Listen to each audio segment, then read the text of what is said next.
Hey friends, welcome back to Bike TV. So this is a video I've been wanting to make for quite a while. Every time I mention my little parking hack on online, Twitter, Blue Sky, stuff like that, I always get comments back like, "Whoa, that's genius." And so today I'm gonna share a little bit of my genius with you as we talk about parking strategies for people that live in apartments and condominiums. So let's dive in.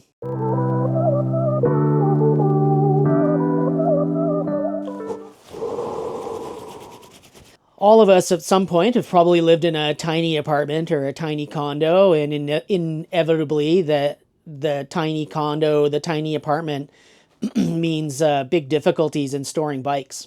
There's lots of reasons why somebody might want to live in a smaller place than a single family home. But choosing to live in a small place also can offer big challenges in relation to bike security. So I'm going to let you in on a little secret that involves securing your bicycle safely, but not under your bed. So this is me hanging out in my man cave, but where I am is sitting inside my bike shed, which is affectionately called the cloaking device. And what actually is a used cargo van I bought at auction. So yeah, I own a van. No, I'm not in a band. No, I'm not a creep.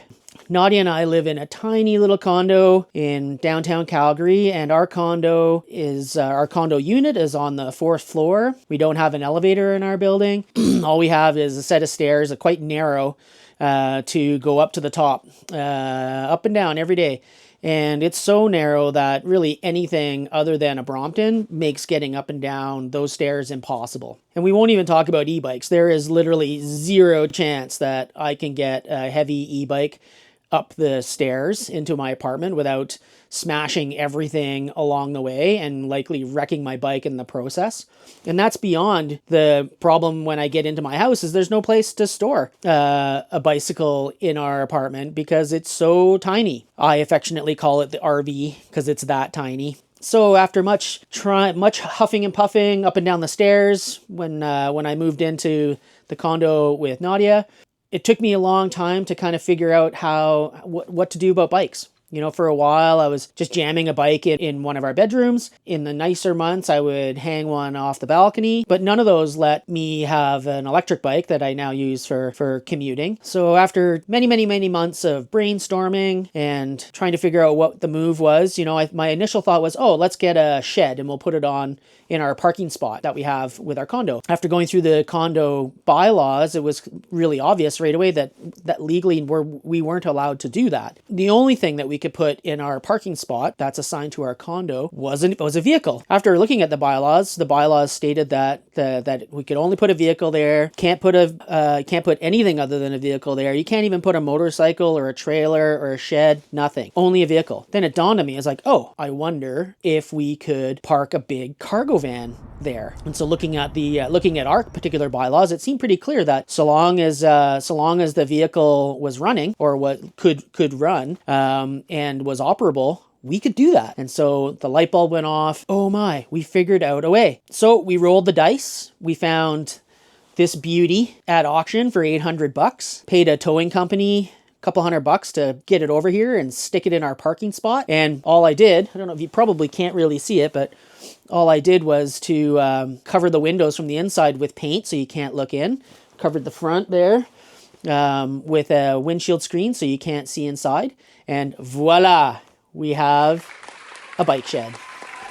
So inside my van, this particular van, in the summertime, there's room in here for 4 bikes, no problem. Right now, I've just got 2 bikes in here because Nadia doesn't ride in the winter. I've got my skid loader here, and then I have my non-electric retro packing Specialized that I've talked about in a previous video. I also have a floor pump in here. I've got some multi-tools, and I even have power so that I can plug in my e-bike in the summertime. In the wintertime, I have to take the battery out of the skid loader and take it upstairs, but that's way lighter than having to carry a whole bike up the stairs. So this little solution has been a total game changer for us. We've been able to now live our normal bike lifestyle. It's really easy to load our fairly heavy e-bikes out the back. We even have a little, let's call it a motorcycle ramp that we can put on the back there and kind of roll bikes in and out. I don't normally use that. Nadia does sometimes because her bike's a bit heavier than mine. But so we've got that just shoved underneath the van. And as far as the security goes, I did mention kind of blocking the windows. We also, on the outside of the doors, have those kind of like half-style locks and padlocks. And that seems to work really well in terms of security. But really what's more important is it's a van. You know, if you're parked in a parking lot, if you're a bike thief rolling around, you're not really thinking that, oh, I'm going to look inside vans to see if there's something to steal. I mean, they might, but they can't see in. But there's no obvious signs that there's really nice bicycles hidden inside here. In the very front of the cloaking device, we have our kick-ass car camping kit. So basically, anybody that follows us on Instagram would probably have seen over the years pictures of us car camping. We enjoy car camping. Nadia is not a bike packer. And so, but what we do have is the most deluxe car camping kit you can imagine.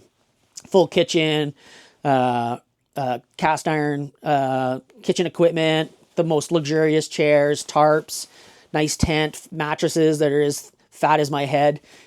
So comfy. That all sits in the front.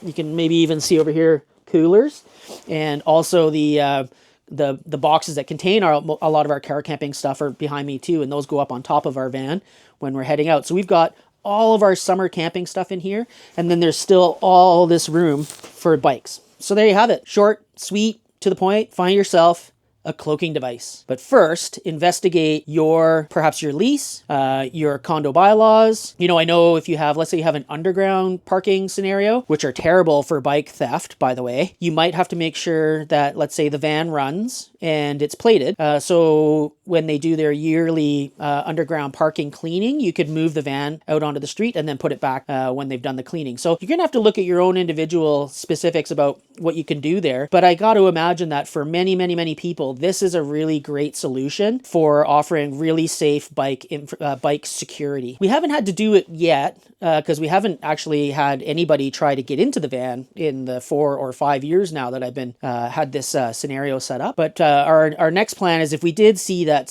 somebody was trying to get in here, is we'd be attaching inside heavy chain to the wall and maybe looping it all around here with inner tubes over, and being able to lock our bikes to that chain, so that if somebody did get in, suddenly they're not just going to be able to pull the bikes out of here. They're going to have to make a big racket trying to get through those chain locks or those locks that we have here. So we haven't done it quite yet, but the plan is ready in case I ever see that someone's been maybe trying to get into our locking scenario here. So there you go. Get yourself a cloaking device. Do your homework, and you too can live a tiny condo lifestyle and still have very capable e-bikes so you can ride all the time. So happy trails. We'll see you next time.